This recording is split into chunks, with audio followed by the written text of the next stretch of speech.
When you need to build up your team to handle the growing chaos at work, use Indeed Sponsored Jobs. It gives your job post the boost it needs to be seen and helps reach people with the right skills, certifications, and more. Spend less time searching and more time actually interviewing candidates who check all your boxes. Listeners of this show will get a $75 sponsored job credit at Indeed.com/podcast. That's Indeed.com/podcast. Terms and conditions apply. Need a hiring hero? This is a job for Indeed Sponsored Jobs. Marvel Television's Wonder Man, an 8-episode series, now streaming on Disney+. A superhero remake, not exactly what we'd expect from an Oscar-winning director. Action! Simon Williams, audition for Wonder Man. I'm gonna need you to sign this, assuming you don't have superpowers. I'll never work again if anyone found out. My lips are sealed. Marvel Television's Wonder Man. All 8 episodes now streaming, only on Disney+. Whether you're watching your favorite NBA team at the arena, the bar, or hanging at home, grab an ice-cold Michelob Ultra and enjoy every moment of the NBA season. Stock up today and watch your team drop buckets with a bucket full of ice-cold Ultra. Michelob Ultra. Superior light beer. Enjoy responsibly. Copyright 2026 Anheuser-Busch. Michelob Ultra. Registered light beer. St. Louis, Missouri. Must be 21 plus to order alcohol. Alcohol available only in select markets. Springboks are back. What does that mean? Oh, smiles on all of our faces for the next 6 months. Let's get stuck in.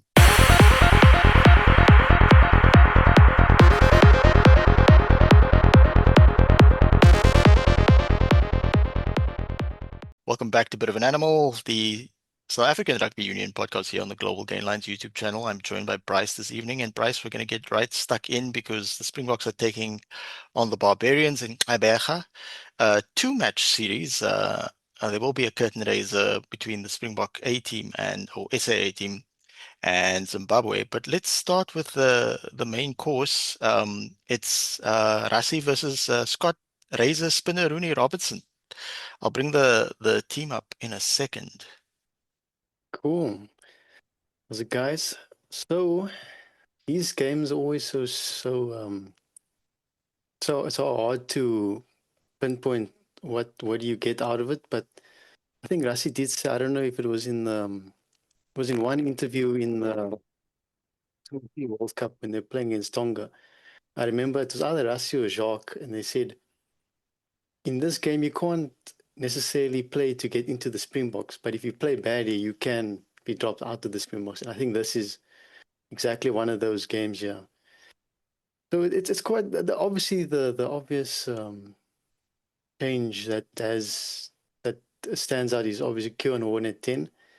Now I know it is surprising that he is 10, given that he hasn't played 10 all season, but after listening to Rassie's press conference, I think it does make sense. It's sort of like how Johan Ackerman plays Philly at 10, because he kind of does play 10 at 15, even though he's at fullback. So I think Kieran does the same at the Lions.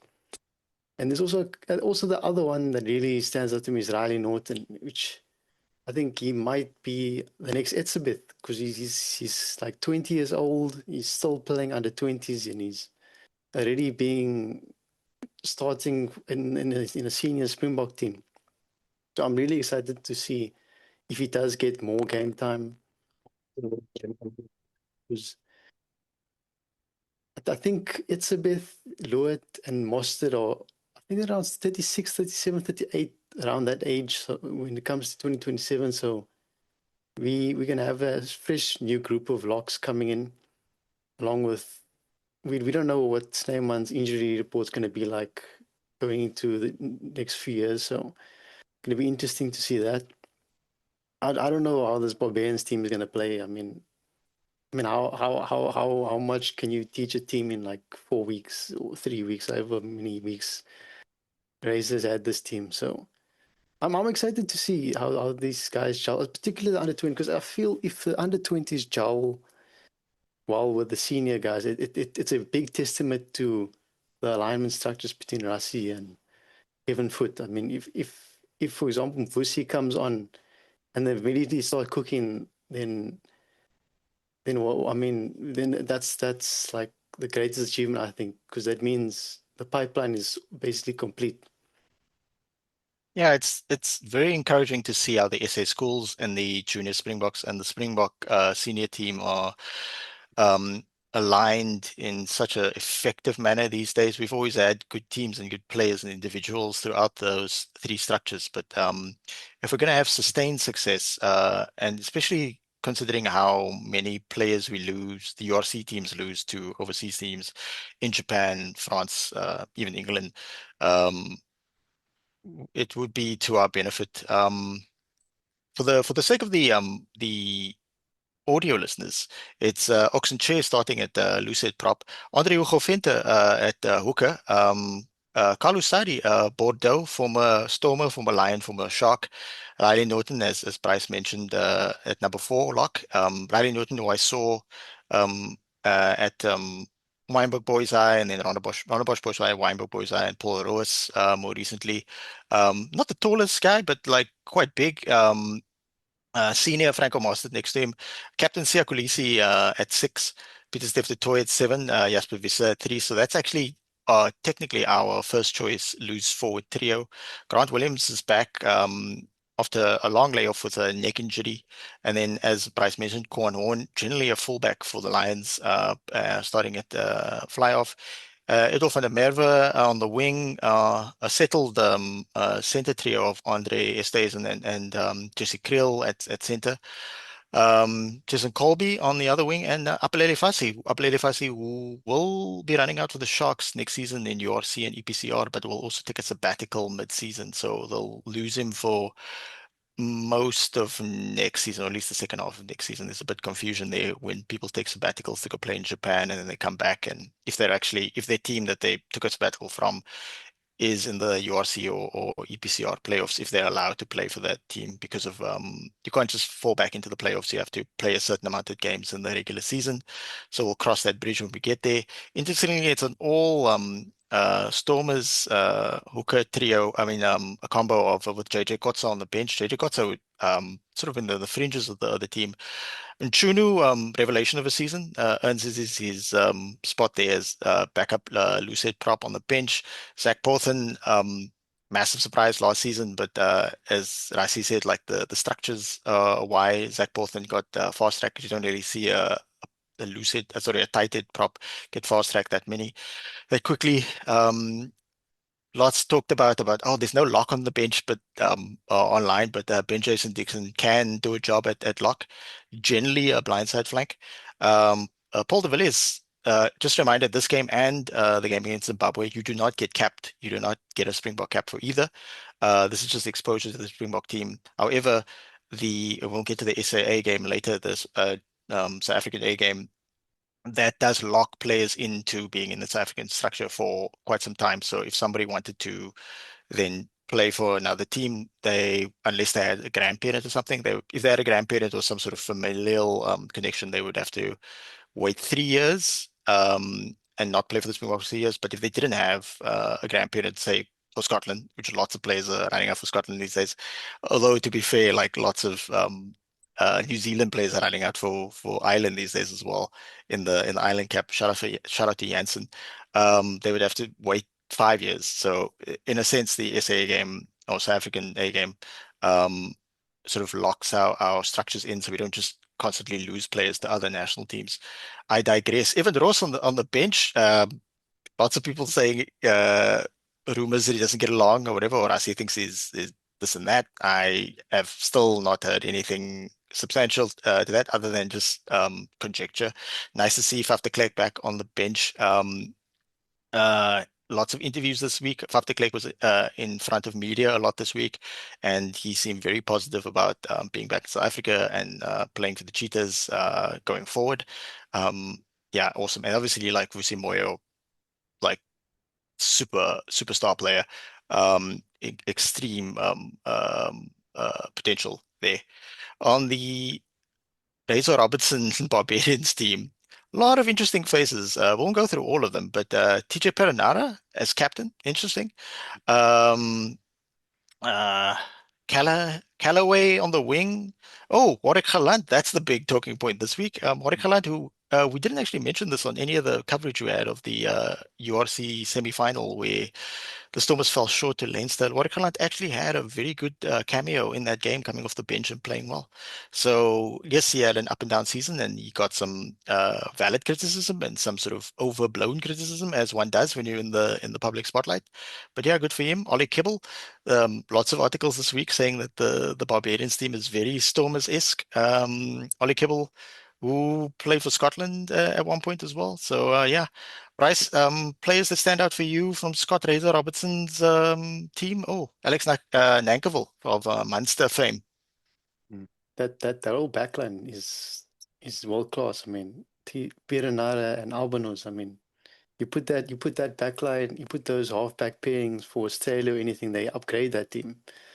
And even that back three, Van der Merwe, Andrew Callaway, Warwick Galant, it's actually a very good backline. It's just such a pity that this game is happening like in June, because I feel like there would be a couple more like Toulouse players or Montpellier players that, or even some English players that would beef up that forward pack, and then you could have a real competitive match. Because I think that forward pack, yes, there's a couple of good international players, but they don't stand in the same class as this Springbok pack. And off the bench, not much. I mean, Harry Plum, I hear a lot of New Zealanders rate him, but I don't know yet. I don't really know yet because I haven't seen him play a lot. Ollie Kibble on the bench will be interesting. If Ollie Kibble against Zach Porton, that will be a real interesting battle to see. Stormers on Stormers violence, Bryce. Yeah, look, hopefully Ollie Kibble doesn't go too hard in the scrums, because we kind of need Porton to stay fit. But otherwise, it's not so interested in the bench, but that backline. If they get clean ball, which I mean, last year they that ball was struggling to get out the ruck. They're going to need, the forwards are going to have to put a lot of hard work to get, because if that backline does get clean ball, I think we'll have an entertaining match in Gqeberha. Yeah, I love, this is the second year in a row, to my best of my knowledge, that we're starting with the Barbarians. I'm really liking the way the Springbok system is using it. Like, knowing, imagine we had two South African teams in the URC final. That means even more French players would have gotten an opportunity in this game, because it's a lot of like guys who play in Japan and not playing URC in South Africa within the Springbok setup. And also, I know there was talk on our WhatsApp group and on broader social media of like, hey, why is Manie Libbok not playing? There wasn't any talk of that. I did reach out to some journalists, and they did confirm that Manie Libbok, along with a few others, were like told to, hey, take it easy. We know what you can do. We're going to manage the squad as a whole, which is encouraging. I mean, like Eben Estevez hasn't played in a long time, so I knew he probably might not run out in this one. But it also depends. I had maybe a suspicion that they might run him out maybe off the bench just to give him some game time, because I mean, last time he played was like 45 minutes against Connacht in Galway, where he got a hip injury. Other players to look out for would obviously Thomas Albanos, who's now like tearing it up in the French top 14 for Toulon, yes, and not Toulouse. Thomas Albanos, the Toulon team that defeated the Stormers in the group stage. No, in the knockout. Knocked the Stormers out of the EPCR. And then obviously Akker van der Merwe's younger brother, Duan van der Merwe, famed out of the Scottish team at the moment due to lack of form. Yeah, Guido Pitti, very good Argentinian player. So that game kicks off in the afternoon, but earlier than that, we've actually got a 12 o'clock kickoff South African time on Saturday. We've got the South African A team, the Springbok A team versus the Zimbabwe Sables. So very, very exciting team. A lot more junior Springboks in the mix. A lot more junior Springboks who are going to be still eligible and playing a week later in Georgia in the Junior World Cup. So yeah, nice to see Bourne Finter starting, having recently signed for the Lions. It's going to be a very key player for the Lions next season.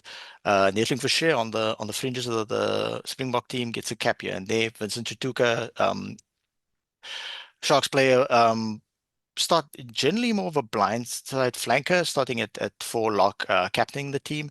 Ruben van Heerden getting an opportunity. Ruben van Heerden, who plays for the Stormers, used to play for the Bulls, used to play for the Sharks, and Exeter Chiefs, but he's heading over to play in France next season. Emmanuel Tutuka, Vincent Tutuka's younger brother, is playing. Bato Klakani gets another opportunity. Pepsi Buthelezi, late addition to the broader squad, starts at number 8. Hashim Peed, highly rated scrum half, and then Yakin Ahmed, one of the players who will be seeing starting in the Junior World Cup at 10. Siyaya, who's played for, who I've seen play fullback, fly off, and now on the wing. So that's going to be exciting. And veteran, one of my all-time favorite players, Lucanio Am, at inside center. Lucanio Am, who has played 1 or 2 games for the Sharks at inside center, just like an awesomely talented player, can play inside and outside center, and then sort of playing inside center to accommodate the mercurial talent of Marcus Muller. Marcus Muller, the hype around Marcus Muller is so great that when he came on for his Stormers debut, even the crowd erupted. So that was fantastic. Jaco Williams, another very, very good player. And Loan Gillemere, who I saw play twice at fullback for the Junior Springboks. Liam van Wyk, very young, extremely young player, can play this season for the Junior Springboks and next season on the bench. So that shows that they really rate him. Ollie Reed, lots of Junior Springbok caps, going for his double at the Junior World Cup this year. So if the Junior Springboks do win the Junior World Cup this year again, Ollie Reed will be one of those players who actually gets a double alongside Riley Norton and a few others. Andrew Jacobs, more of an older player, but a very good tight head prop. Andre Smith, late addition to the squad again, and then Sipa Maashe, revelation in basically the breakout player in some of my South African expected in the URC. Nico Steyn, interestingly enough, Nico Steyn, people were surprised to see him, but look, Rassie knows what he's doing, so we trust in him. And Nico Steyn, generally scrum off next to Imad Khan, who's also a scrum off. And then Jorenzo Julius, born in Namibia to South African parents, gets his first opportunity in the sort of fringes of the Springbok team. Bryce, three scrum halves in the squad, but a few years ago in the World Cup we had 4 scrum halves in the squad, so no worries. Yeah, I'm interested to see if Khan will play 10, like because I mean he did the 10 thing with Kuan once. I don't know if he also sees Imad Khan as 10, or is it going to be like a massive reshuffle where Khan goes to wing and then Tiaya goes to 10, or Gillemere goes to 10, or something like that.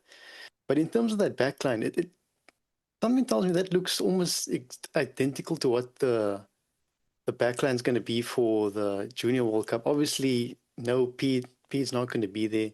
But if you put like Skuman and then you put Ethan Adams and then you probably put a Jooste at 14, I mean, I don't know, when was the last time we had a backline that was this young, that felt like they were good enough to play in the URC altogether like this. I mean, it must go credit to the systems that's been built over the last couple of years, because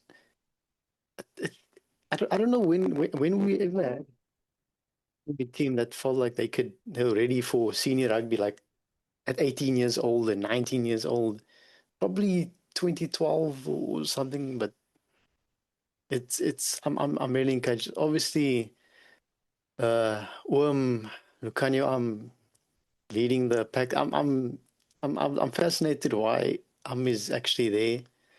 I mean, maybe there's just no place in the senior team for him there, or used to be like the Premier 13. Now he's leading the SAA backline. So yeah, but it'll be nice to see him and Marcus Muller linking up. Hopefully, like in training, I'm sure those two are training together. He's giving him tips.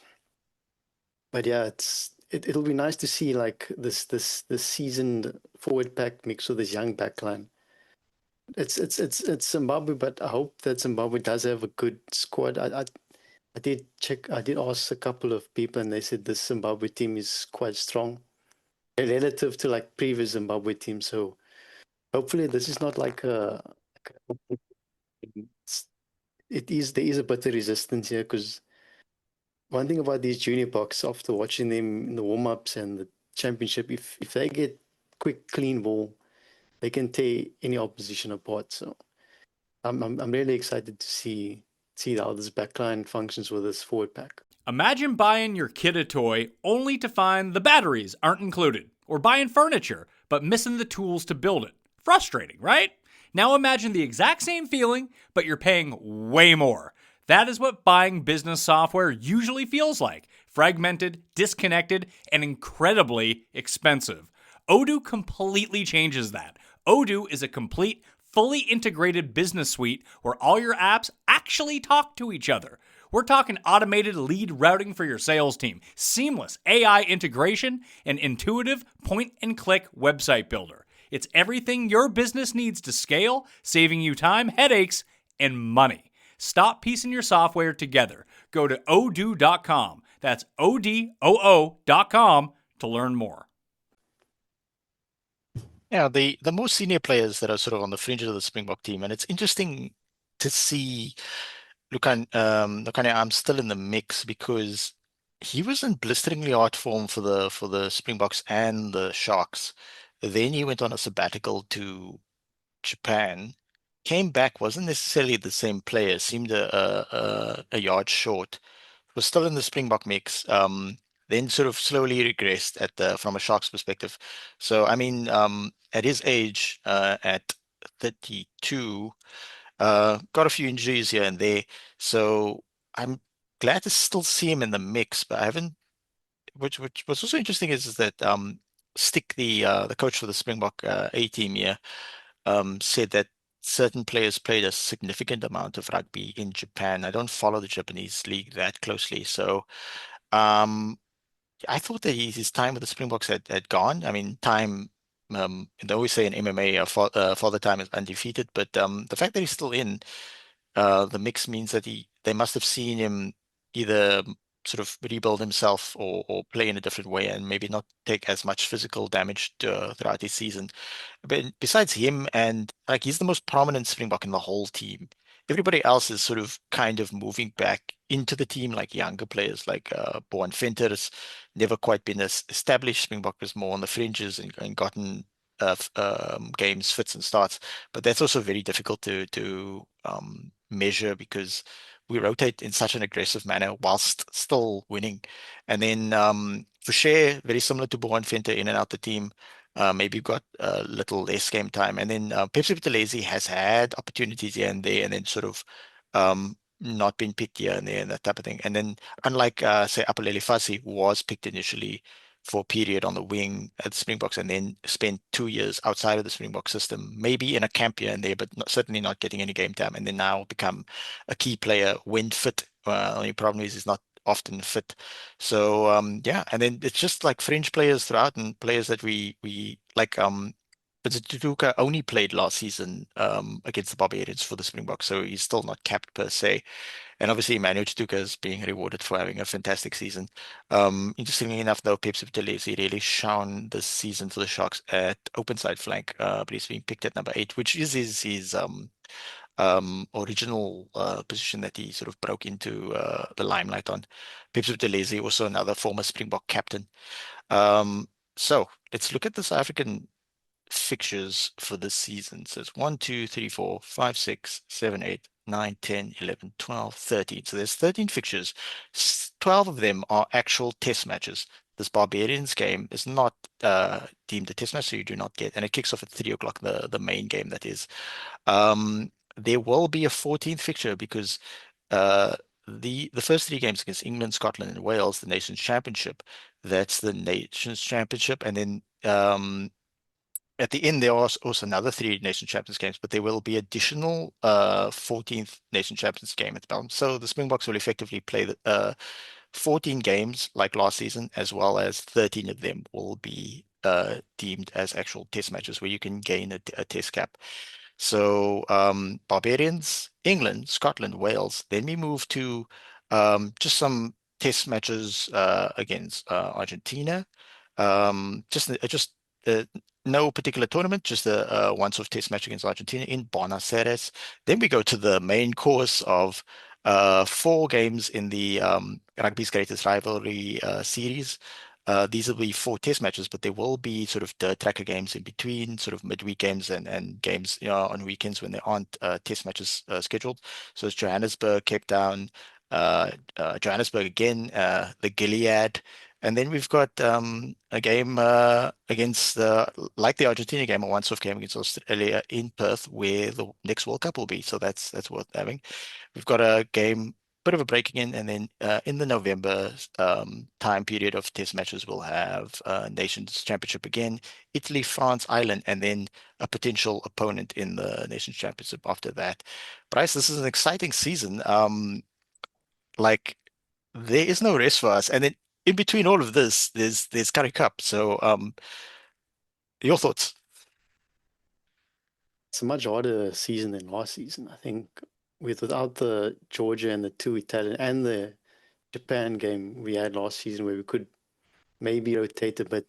Now it does get a bit complicated for Russia, because, I mean, other than no disrespect, other than when Wales, I mean, who do you really rotate much against? I mean, Wales and Italy maybe, and then you don't want to lose against Australia. I mean, this is tough, but I mean, Russia does have a deep squad, so maybe we will now see the squad at its full potential, because now they've been getting coaching from Tony Brown. I'm sure they know his system by now. It's 3rd year now. They're all gelling. You got the under-20 guys coming in. So it'll be interesting to see who he rotates against, because I'm thinking between that England and Scotland and Wales game, Russia will really make changes week to week like he did last season with the Rugby Championship. He had one squad for Australia in Ellis Park and one squad in Cape Town, and then he did another squad in Eden Park, and then he did another squad in Wellington. So I don't know if he's going to do that again this season, or is he going to have a core group of most likely Japanese players that's going to probably make up the bulk of the team, and then you just swap the URC English guys around. On that note, it's an exciting Springbok season ahead of us, Bryce, and people might be watching this thinking, "Oh, where's the URC grand final preview show?" Well, that's being recorded tomorrow night. We're recording it right now. The Springbok and the Springbok A team coverage, the review show. Look out for the preview show. Look out for the review show on Monday. We'll have a few more panelists, but the URC grand final, we're recording a special podcast with our kinfolk, our fellow podcasters here on the Global Gainlines, the Interpro show. It's a podcast we've done once before. It's the collab between a bit of an animal and Interpro show. It's a bit of an Interpro show. So Thursday we'll be recording myself. David will be representing Leinster. Jean will be back and he'll be representing the Bulls. And Adam will be back representing all the Leinster haters in Ireland. So look out for that. We're recording that Thursday night, and the grand final is Friday. But yeah, on that note, like, subscribe, click the notification bell, get in the comments and tell us which young players are you looking forward to seeing play for the South African A team, as well as do you think we're going to win the Junior World Cup a second year in a row? We'll have wall-to-wall coverage on that year on Global Gainlines here, specifically a bit of an animal. But yeah, from myself and Bryce, until next week, Monday, in Rassie, we trust.